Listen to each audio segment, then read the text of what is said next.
On this episode of Industry Relations, things get uncomfortable as Rob and I discuss the sexual harassment story in the New York Times and the differences between personal and institutional responsibility.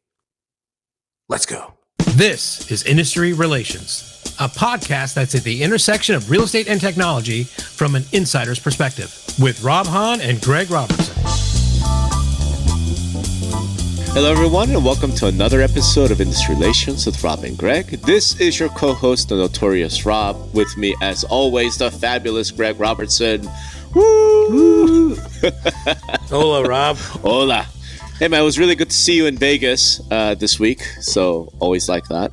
Yeah, same here, man. It was a great restaurant choice. We had a fantastic time with some industry friends, so that was fantastic. And then, the cafe we went to the last day I was there. I guess what did we? Is that a Korean? It's a Korean cafe. Exactly. Yeah, in the strip mall, when you opened that door, you thought you were in another world. It was fantastic. Right. Yeah, you drive up. It's like this random little strip mall. You're like, what the hell? And I'm telling you, it's like a great first date spot. It's a great wife date spot. It's just a great spot, I think. Yeah.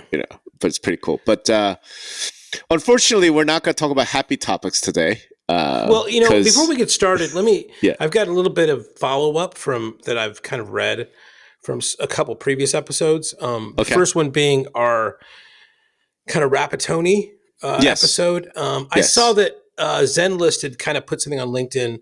Yes. That I guess Zenlist was the one that did the ad edit, right? So that was a little bit, we didn't know anything. We were kind of doing conjecture, but that's right. If you want to go to LinkedIn and go to Zenlist, you can see what, they're trying to say there. They don't think we did in malice or anything else. It's just, they're just clarifying. We would kind of say that. And then, one thing I've been hearing from some other vendors too lately is just on the Rapatoni thing is just, this isn't just a one, everything is so connected, and, you can be a, inside real estate, a Moxie Works, a Lone Wolf, a CoreLogic, a Black Knight, a Flex, and this outage affected you, right? Sure. None of it being your fault, but I just, I've been hearing just a tremendous amount of work that these other vendors have had to do to kind of help out the situation, which is great. But, I do think that there's, going to be a consequence of all that time and energy being spent. Yeah. In their, everybody has a laundry list of what they want to get done for themselves. But when something like that, you have to kind of stop everything and go for it. Unfortunately, who do you send the bill to?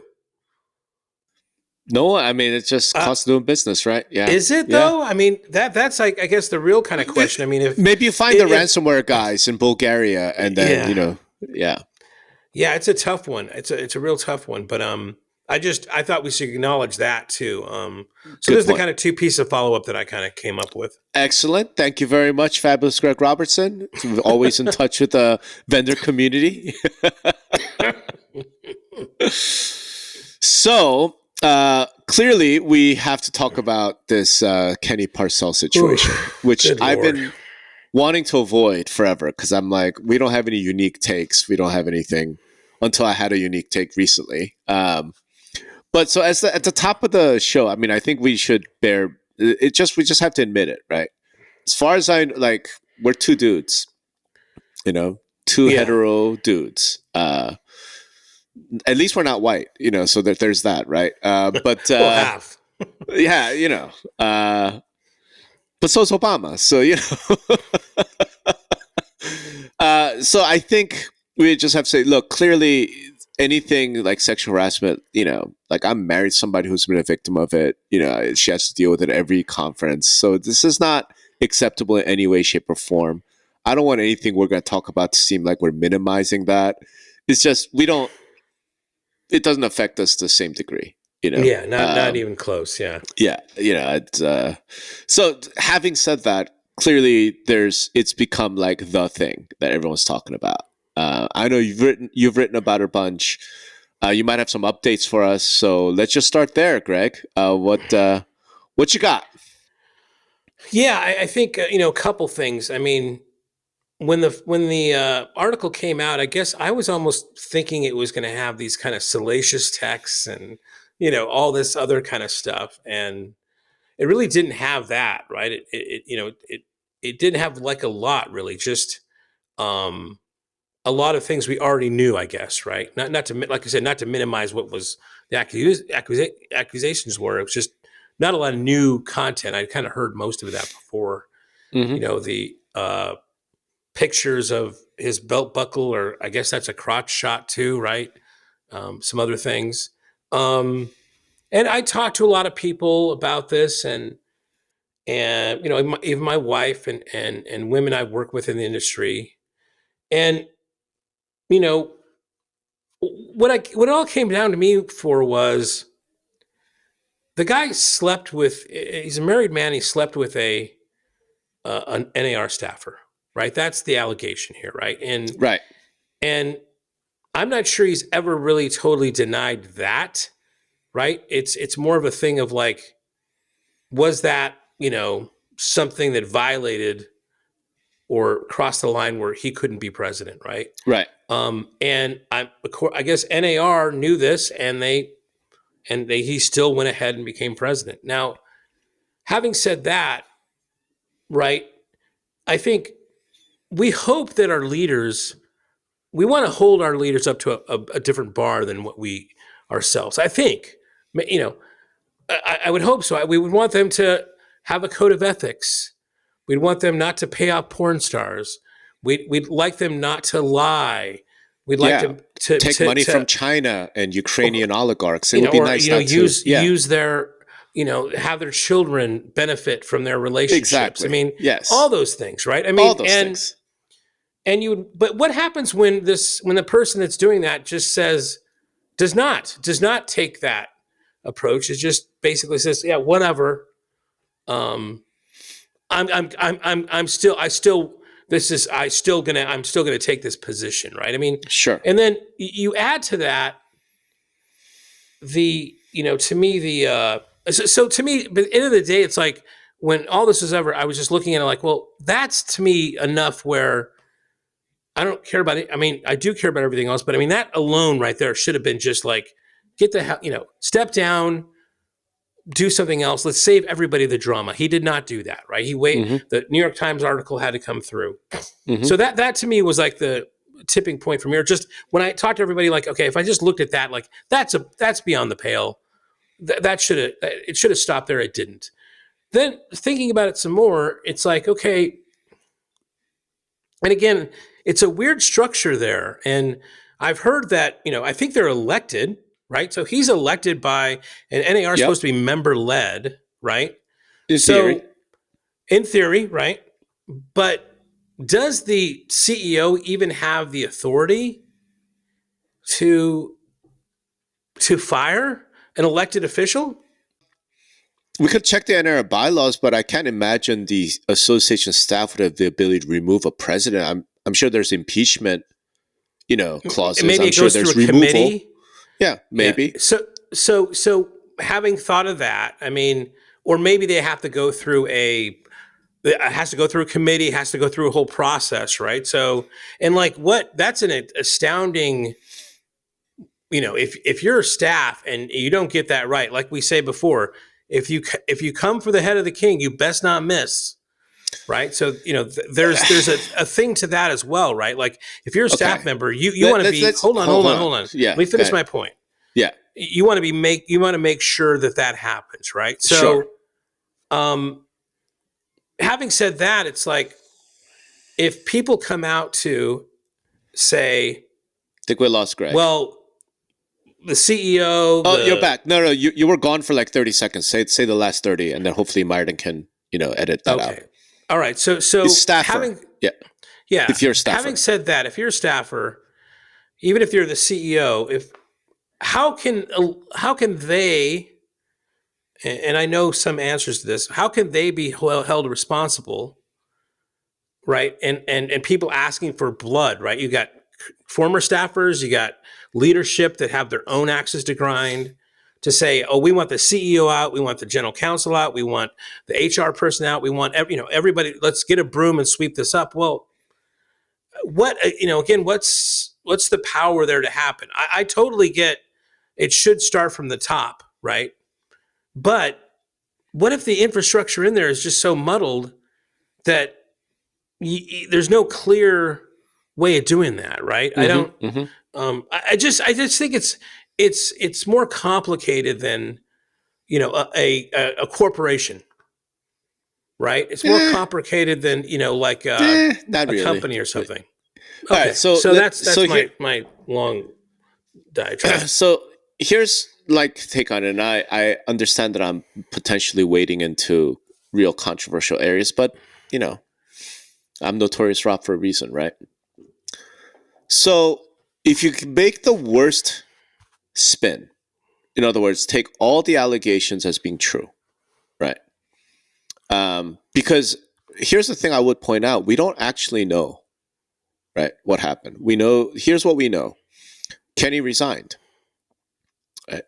And that resignation to me feels like an admission of culpability in some way, even though he denied, like, no, I had nothing to do with this, but my reputation is being ruined and I care about the brand, so I'm going to step down. Like, yeah, but if you resign, I mean, there's an element of like, you must have done something wrong. Like, why would you resign otherwise? What we know is that he's allegedly had a consensual affair with a staffer, right? And what I've said about it is that's just a bad decision. Like, that does, again, he's fine. You're a married man. You had an affair. Like, married men have affairs all the time. Married women have affairs all the time. Shit happens. That's a human thing. It's not illegal. It's not against the law to have an affair. It's bad judgment. It's bad judgment to have an affair with a staffer. But then again, you know what? Maybe they get married because they're truly in love. I mean, who the fuck knows? Like, I'm not judging somebody on that basis. I do think the whole, like, you read that post, don't shit where you eat, right? I mean, that's something I knew when I was 23. Like, you don't dip the pen in the company inkwell and all that stuff. Like, you just, like, you just got to know better than that, right? All the sort of hostile work environment, sexual harassment stuff, I have to say that the story was pretty thin on that, right? Because what's started all this was Janelle Brevard, the ex-lover or alleged lover, claimed that he had her fired, right, out of some sort of retaliation or something. But before we could go to trial, before we could get any discovery, before anything could come out, they settled, And she settled for a rather paltry amount of money. I want to say, I think they clarified it as a severance package. If I'm correct, that's not a settlement, right? Yeah, it's not a multi-million-dollar settlement for whatever, for sexual harassment. It was just give me my thing and I'll walk away. So there's some questions to be asked there, right? But the allegations, like the things like the belt buckle crotch shot thing, the inviting people over to his house, I'm like, wouldn't his wife be at his house? Like, a lot of these to me feel like misunderstandings. Who knows? It could be the tone, maybe the way he said it. Hey, ladies, you want to come sleep over my house? Like, that's a different thing. Hey, there's no reason for you to pay for a hotel. I got a big house. Why don't you come over? Like, right? That there's some of that in there. But again, we'll never know now because he resigned, right? And he stepped down. He didn't fight. He didn't clarify. The things that he was doing was just like sending out these dumbass corporate press releases. Like, he should have come on the podcast. He should have done a podcast. He should have come on with us and be like, here's what the situation is. He didn't do any of that. Like, okay, cool. Then we just got to go with what the allegations are, right? Even if we take everything at face value and say that Kenny was just this creep and was a sexual harasser and he created this hostile work environments and all this stuff, I'm like, how long has Kenny been in office? Do you know what I mean? Yeah, I mean, typically that position, it's a years long road to that, right? You're being sure. It's a years long road, but he was president for 1 year, less than a year, because he resigned. He was president-elect for 1 year. Before that, he was first vice president for 1 year, right? While he was president-elect, there was another president, right? I think it was Leslie Rauda Smith, Wasn't that her Yeah. before? Right. And when he was first vice president, there was a president and a president-elect. So I think that would have been Charlie Oppler. Right. So in other words, there were people above him in leadership. So I guess my question is, did this hostile work environment come into existence in November when Kenny took over? Right. Yeah. No idea whether the previous past presidents were sleeping with staffers. Correct. Well, I'm not talking about the sleep. Yeah, I'm not talking about. I'm talking about Okay. apparently the hostile work environment, right? The sexual harassment where women staffers did not feel comfortable. They weren't, they weren't feeling safe, right? Was that only during Parcel's term as president? Is what I'm asking. Yeah. That doesn't make any sense to me. Right. So, and again, the Times article, and it's really a travesty that women have to prove their, Agreed. it's always the women Sure. have to prove everything, right? But to me, they went back and talked about, Suzanne Mueller Yep. back in the day, and that was a while, Yep. but she was at Realtor.com, and they're trying to make some connections there. That's right. I don't think there was anything in the article that talked about any previous things. No, right? the article specifically talked about this incredibly hostile work environment. Do you know what I mean? Right, but it didn't give examples from any that I can remember. I could be wrong here. Yeah. Examples from other 5 years ago this happened, or 3 years ago this happened. It really focused upon a lot of I think recent events, right? No, literally the headline says employee described a culture of fear at NAR. Right. And most of the article, most of the article is about Kenny and this belt buckle and whatever. But, it's like, if there's this culture of fear, are we saying that began when Kenny took office? To me, the examples of that article, it seemed to be that, right? I don't remember there being a lot of other examples. There's sexual harassment happens in every workplace, right? So I can't believe it was never happening there, right? But did it just get escalated to a level with different leaders there? I don't know. Yeah, so that's to me, and this is where I think Inman made a really good point, one of their op-eds, saying that this isn't just Kenny, right? And that guy who did the not GoFundMe, whatever thing, a change.org petition, right? Now he's talking about we need wholesale change. I'm just pointing out that fine, if we make this about one man, right? It's just Kenny Parcel, right? Then I guess that's easy. It seems to be what everyone appears to want to do. But for me, it just doesn't add up that one elected leader over the course of less than a year somehow created this pervasive culture of fear, right? And the New York Times article mentioned that one woman who was at some realtor event, another attendee took a upskirt picture, right? She complained Allegedly, to NAR yeah. League about allegedly and said that nothing was done. And then I was we investigated and took care of it or something. That's before Kenny was president. Well, that was at an event. That wasn't in the I building agree. or something, right? I'm sure there's a... Yeah, all I'm suggesting, Greg, is if there's this culture of fear, if there's this hostile work environment, right? I don't think it's rational to say this is all because of Kenny Parcel. That's all I'm getting at. Right. I guess the sheer amount, was it 13 or 29? Yeah, women. Something. I think something happened here that got a New York Times article read, and again, maybe the what had happened previously, what didn't reach that kind of level. Again, I don't think it was probably.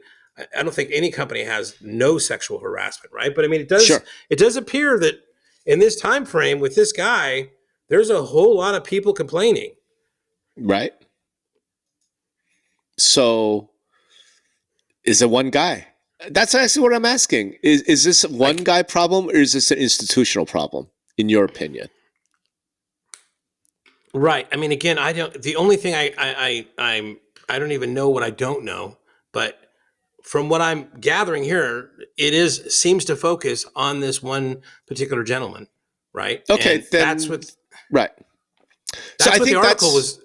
no, agreed. And I think then that's really the crux of where things go from here, right?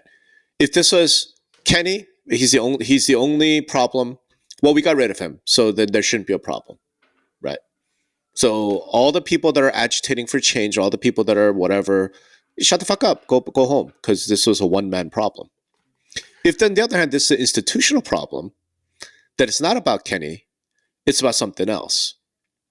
Right? And that's clearly what, like Brad Inman, for example, in his latest op-ed, is trying to not get just to. Brad. There's been others, right? So Right. There's been lots of others, right? Well, they did have an executive committee meeting yesterday, and they did put out a statement that that they're going to bring some outside consultants in, I guess, to kind of examine the situation and see in what ways they could do better. Maybe they look at the chain of command structure, the way things are structured, to have something in place because of this. Yep. And they also made a statement that they're going to stand by the staff, and that includes the CEO. So I mean, there are going to be some that are, and I've already read in some of the comments to my post that they want the cabal to go. And again, I understand that. I mean, you can say this starts from the top, and that the top leadership should be held accountable. I just don't understand. It's just a weird structure over there with the way people are elected and their staff and there's leadership and all that, of like what the framework is to kind of make change happen over there, that I think does deserve to be looked at before you just start cutting off heads. Sure. So, but here's the paragraph from New York Times, right? I was looking for this because I remember seeing something like this. Many women who brought concerns to NAR said that the response from leaders discouraged them from ever speaking up again about harassment inside the organization. 19 women who worked at or were active in NAR or its affiliates told the Times in interviews that they had endured sexual harassment on the job. Another 10 said they were subjected to a sexist, belittling culture. The Times also reviewed 2 lawsuits, a discrimination complaint and an internal memo sent to NAR's Human Resource Department that all pointed to a years-long pattern of harassment and retaliation at the organization. So years long, yeah. Years long. If you're telling me that's all Kenny Parcel, fine. I need to see some proof, right? I need to see some evidence that this is all Kenny Parcel. I don't think anybody can say that any company has to have not had or have sexual harassment at any time. Right. Granted. But the other important thing about this for me is last year, the president was a woman. Last year. Right? Year before that was Charlie. We've had female presidents, like not that long ago, right?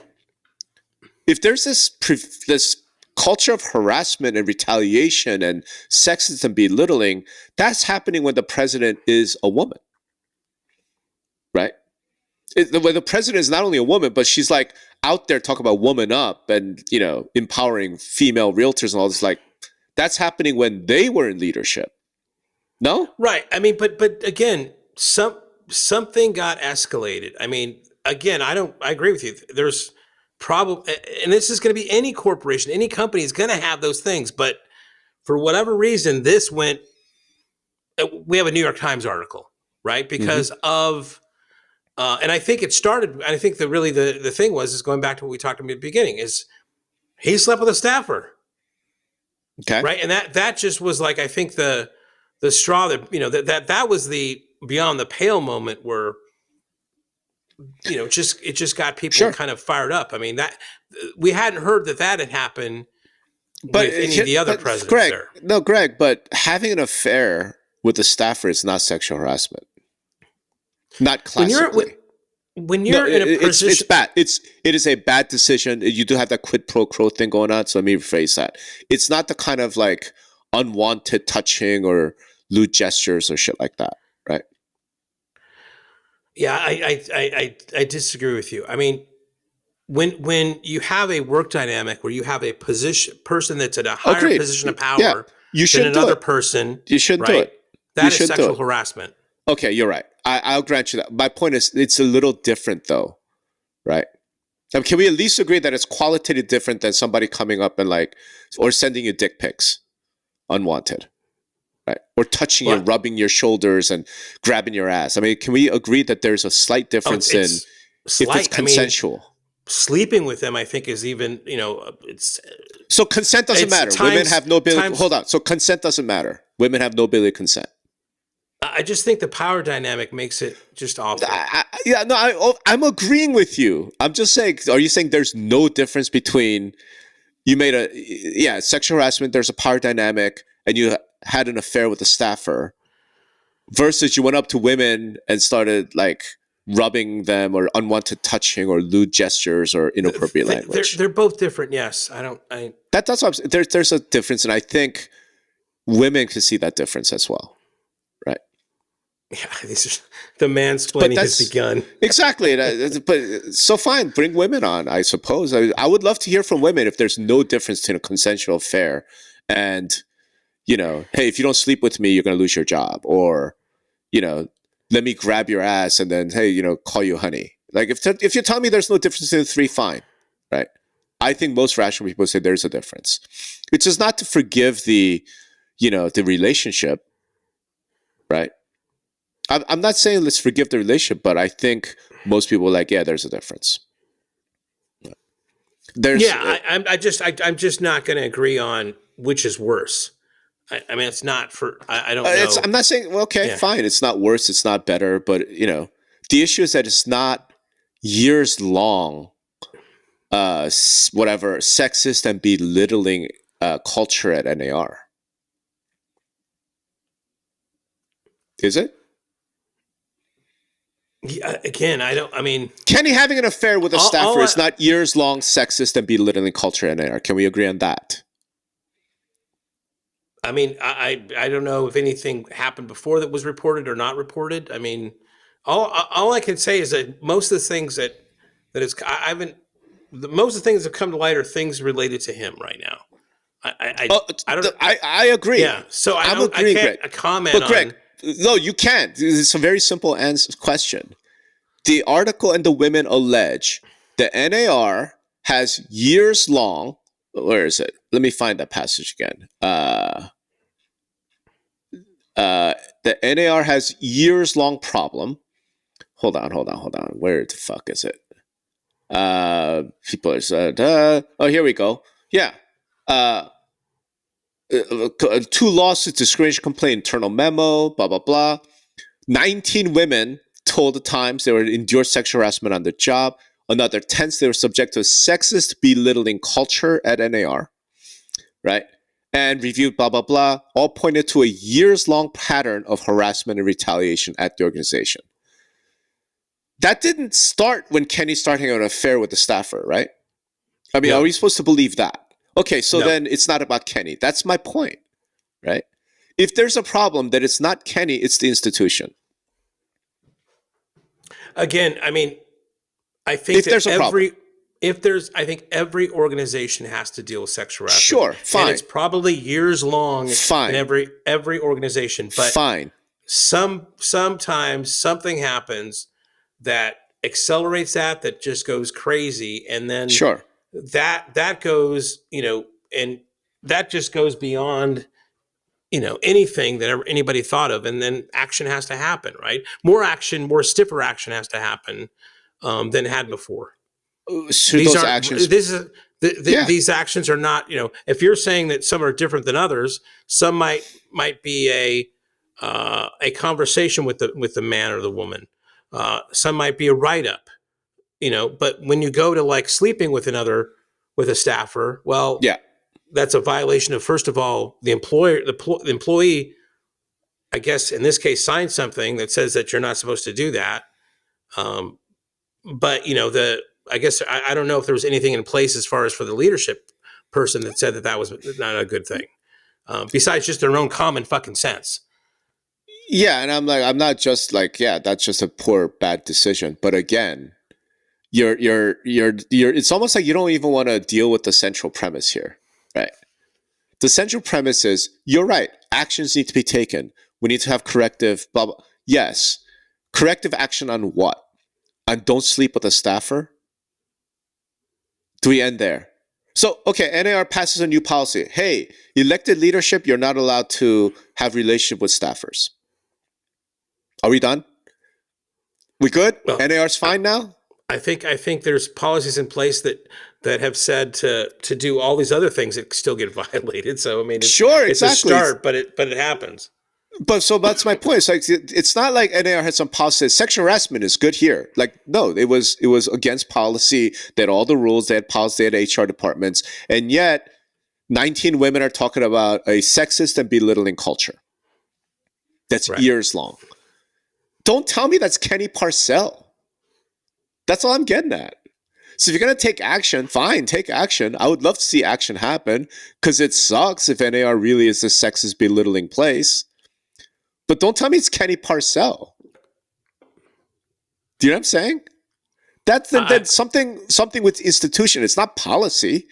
Right? Culture is different from policy. You could have all the policy in the world, right? But the culture is a whole different thing, right? No, So I understand. I understand right. what you're saying. So in light of that, then look at what the leadership response is today. Do you feel satisfied? I think this has brought to light a lot of different things, and I think it's shown that whatever they're doing is not working, right? And it takes maybe one incident like this to really just blow everything up to say, shit, we've got to do something here. And now they're taking, steps or actions to bring outside people in here to kind of look at things. I mean, you can be cynical about that, or you can say, okay, that's a good thing or bad thing. I think a lot of people are going to be saying, okay, there's just more circle the wagons. Absolutely. But I think for NAR's sake, it is you're damned if you do, damned if you don't, right? So this executive committee of leadership, right, this doesn't have staff in it, has made this decision. So that's where we're at right now. So the decision in this case being we're going to stand by Bob. Currently, while they get, I guess some outside people here to look at things. Okay. All right. Then that's what it is. So for my part, man, it's like I'm trying not to be cynical because every time some company, government, some powerful whatever person, like something happens, they go, we are going to form a blue ribbon panel to investigate. Yeah. I mean, it is. We're going to bring in a third party to investigate, right? And then, like, for the next 6 months, something. It's like, well, so what's going on with the investigation? Well, we're still investigating. Can you tell us anything? Well, we can't tell you until the investigation is complete. 2 years later, like, okay, congrats, right? And if that's the culture, then that's the culture, man. If that's what realtors want, that's what realtors want. And what can I say, right? What can I say? But because the thing that I wrote, what kind of got me on this, like I said, I don't have any special opinions about sexual harassment, right? What bugs me is that we have actual potential criminal activities going on in one of the largest local realtor associations in the country, and nobody's interested. You and I are the only people interested. I'm the only one hey, can we talk about corruption over here? It's not sexual harassment. I know you're talking about SDAR. I mean, you should put a link to your post in the show notes because that is a crazy story that nobody's talking about. And all of my posts about that are all public. They're not behind the paywall. Like I would genuinely, because it bugs the shit out of me for a lot of reasons. Like the first show that we did is because I know a lot of association execs and MLS CEOs who are super honest, super upstanding, leadership that's really, some of the best people, and then they have to now give tarred and feather with this same fucking brush. Like, nah. But here's the thing. So I sent that thing out. I got to tell you, man, the number of responses I've gotten from people privately, emails, texts, etc., that all say something like, well, it's just it's too bad, but the society we live in now don't care about financial crimes. We don't care about theft. Yeah, we only care about the salacious sex stuff. That's why the Kenny, whatever Parcel situation blew up. But as long as you're just stealing money from members, it's not that, it's just kind of a given. What the fuck? Is that true? I don't want to believe it's true, but then judging by action so far, what other conclusion can you draw? Right? Yeah. So, and then, CAR's like, we're investigating. All right, cool. I'm sure SDR's like, we brought in a third-party outsider to investigate and get to the bottom of this. All right, I guess. Everybody should read your story on this. It is the most nutty thing I've ever read. And I've read a lot of stuff out there. It's just crazy what is going on down there for sure. The thing that bugs me about both of these situations, right, is, okay, there's a problem, right? A problem has been uncovered. All right. In other words, and here's what I mean by that.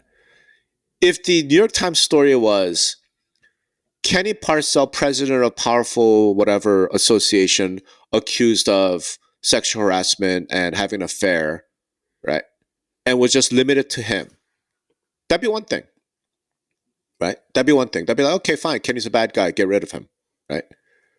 If on the other hand, the problem is, and this is part of a pattern of years-long sexist, belittling, retaliation, a culture of fear, right, then that's not Kenny, right? In much the same way, Mike Mercurio at San Diego Associated Realtors is alleged to have embezzled millions of dollars, right?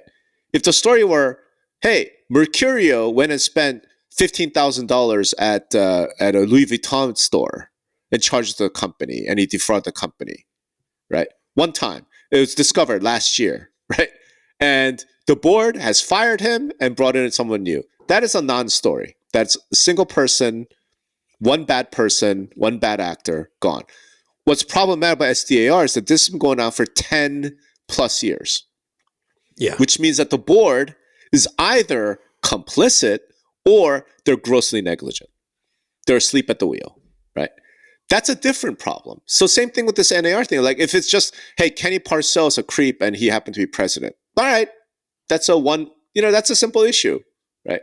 It's a one-man problem. You get rid of the one man and we're done, right? Same thing with San Diego. If it's a Mike Mercurio problem, you get rid of Mercurio, we're done, right?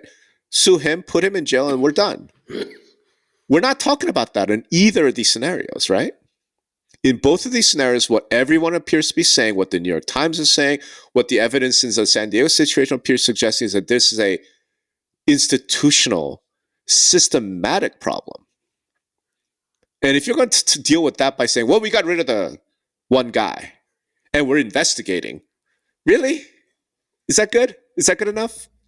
I'm trying not to be cynical, bro, but I don't, no, really? I mean, you make a good point, right? I mean, I guess, in that case, it seems like, and again, this is all alleged, so we may be totally off, but in the SDR case, a lot of people got a lot of gifts, right? So it seems to be some sort of complicitness. There were these firings of people that brought these things to light. There was, seems to be a lot of connection between staff and leadership. And we'll have to see how it shakes out if there's more stuff that's uncovered in this case with NAR of it really being a symbiotic relationship between staff and leadership that does this that's for cover up or whatever else it is, right? For sure. It's just ugh. Where's the accountability? Where should the accountability be? So let's take the NAR sexual harassment case, right? Okay, Kenny Parcel let's just agree, right? All the allegations true. Kenny Parcel was a creep, right? And he sexually harassed staffers, right? Okay, the accountability for that presumably is Kenny Parcel, right? Yeah. Okay. This years-long culture of fear and sexual harassment and belittling, is that also, what is the accountability for that? Who's got the accountability for that? Yeah, it wasn't clear whether or not that the answer is probably both, where most of that was within the leadership ranks or that was at NAR's building or a combination of both, right? So, but there's there's different things to kind of look at there. The accountability to me is like, and again, this mirrors to me the country, and we can argue this back and forth, but um, we just, I think it's just different now culturally. Like, we used to be able to count on people listening to their better angels, leaders and I know it's like morality isn't like everybody's going to have vices. I mean, the example I always hear all the time is like, well, Hitler was a vegetarian and he never cheated on his wife, so he must be a great guy, right? Yeah, I mean, it's not, and you add into the travel culture of like this whole industry we're in, and everything else of the circus that we're involved in. I get, you don't want to make too many judgments. You don't want to throw too many stones in a glass house. Sure. But you would hope that some people have some sort of like line of morality, or I don't, morality might be the wrong word, but some sort of, level of shame. I don't even know if shame's the right word. Shame is the right word. To say, yeah, I fucked up and I'm not going to put anything else through this for my failings, but or my whatever, and it just doesn't happen anymore. I mean, what was the famous thing where it was who was the guy that came up with the red list, right? McCarthy. Red list. Oh yeah, McCarthy back in the day, right? And at one point, one of the senators inside the room says, Mr. McCarthy, have you no shame? Yeah. Right. And the courage that took, and finally kind of turned the thing. You can't make those kind of statements. Everybody's so polarized that, there's no single authority of like the old thing also, like, if you lost concrete, Walter Cronkite, who was an old newscaster, then you've lost the country, right? Mm-hmm. When Walter Cronkite came out and said he thought the Vietnam War was like lost, a bad idea. No, he said, yeah. There was a single an authority we all could look at, right? Mm-hmm. That said, okay, this is beyond the pale, whatever. It's all over the place now, and it's unfortunate. I don't think we're ever going to get that back, and it just makes things just so much more complicated. And I don't know. I'm just sad in a way, I guess. I don't know. It's a very sad situation, but I don't know. Look, I think there are two ways of looking at this. One is kind of your position, which is, honor has been lost. There's no shame. And this is just how it is. So we should just deal with it. I that's fine. I'm perfectly okay. Like, Bill Clinton didn't step down, right? Yeah. And I don't think anyone could deny that, man. Like, JFK had affairs, right? Allegedly, right? Allegedly, but talking about like having affairs with staffers, he was, fucking some 21-year-old intern. Like, he didn't step down. He didn't admit it. It's like, yeah, I fucked up. There was none of that. He fought like hell. So we get it. Trump did some crazy ass shit. I'm almost like he paid off Stormy Daniels. Like, he didn't step down. There's no shame, right? Biden's accepting money from all sorts of foreign government. He's not stepping down, right? So fine. If we want to say, look, that's just leaders. That's just how it is. Let's just be cynical. Nobody's going to take any accountability. I remember like there was this thing back, at least in the 80s and 90s, where like Japanese have a culture, right, where the leader like takes responsibilities, like, but it's not your fault. Yeah, but this thing happened under my watch. I, as the leader, are going to resign, and very binary. It's very much like, I'm taking accountability. I will step down because this truck fire happened under my watch. That kind of thing. Like, that's. I don't even know if Japan does that anymore, right? I really don't. So we could take it that way and say, hey, yeah, okay. All the people that should be held accountable, they're just going to run and hide. They're going to issue statements, and they're going to have some blue ribbon panel and a third party investigation that 2 years later will issue a report, clearing them of all wrongdoing. Okay, that's possible. That could be the way it is, man. And we could just accept that. Or we could say, no, this is unacceptable. And if they're not going to hold themselves accountable, then I guess the rest of us have to, one way or another. Right? Or not. Or just go about your day.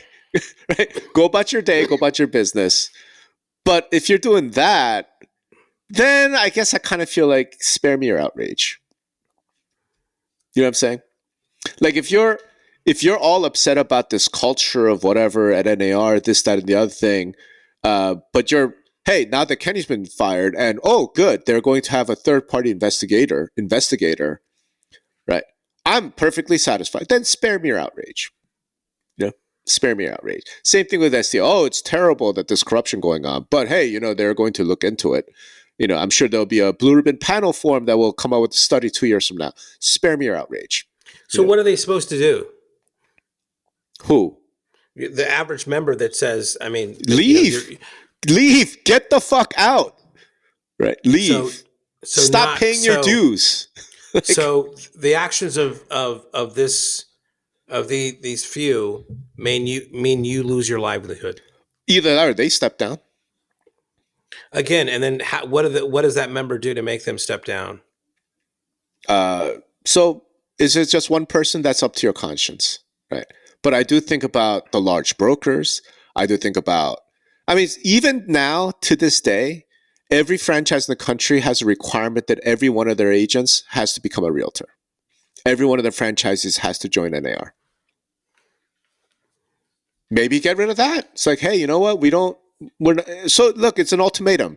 Hey, everybody, you guys take accountability or we're out. Yeah, that's a corporation. You're talking about you don't want to hear an agent say anything. You want to have them spare their outrage. There's not a lot of people just can't. One person a lot of times cannot just, they're not going to lose their livelihood. It's a hard thing to do for somebody. They can still be pissed about it. I wouldn't fault somebody for still crying about it, but a lot of times they're they can not vote, they can try to put somebody else up there, do those kind of things, but sure. I'm not going to say stop bitching. No, right? I'm not saying stop bitching. I'm saying if you're satisfied with this, this is my point. If like, oh, okay, well, they got rid of Kenny and they're going to do a third party investigation, then I'm satisfied. I'm good. Then spare me your outrage, right?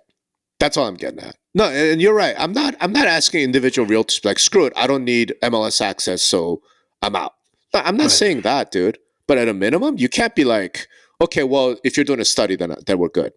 And 2 weeks from now, I'm going to forget about this because there's something interesting on Instagram, right? Like, don't nah.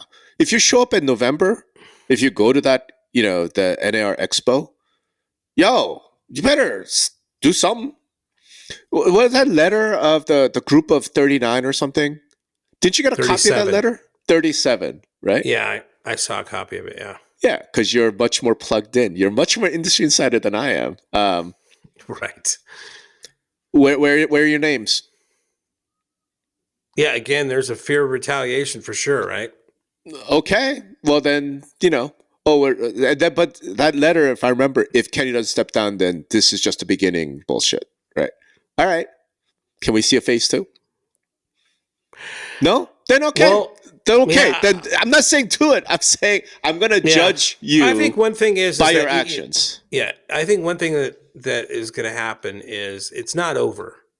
Whether it's a third party or the Times goes into it more or some other outlet goes into it more, I think we're far from over here. Well, here's the thing. What I do think is none of this shit would have happened if a third party did not get involved in the first place. Well, but here's the thing is they did, because I think they hired somebody to look into it. They found nothing wrong with what Kenny did, and they made him president. So, that's. I'm sure. I don't know for sure, but I think they had to have minimum. They had to have an attorney look at this, right? You think? I don't know. All I'm saying is, in both the San Diego case and the NAR case, it took a third party, an outside media company, to come and report on this before we did anything. Yeah. Right. So that to me is a challenge to all of our industry press, who I sort of take to task in my latest, right? Like, it's great that Inman wrote 7 stories about it after the New York Times, right? Don't you have an investigative, like, you guys are reporters, right? You're journalists. Real Estate News is out there, Housing Wire, The Real Deal.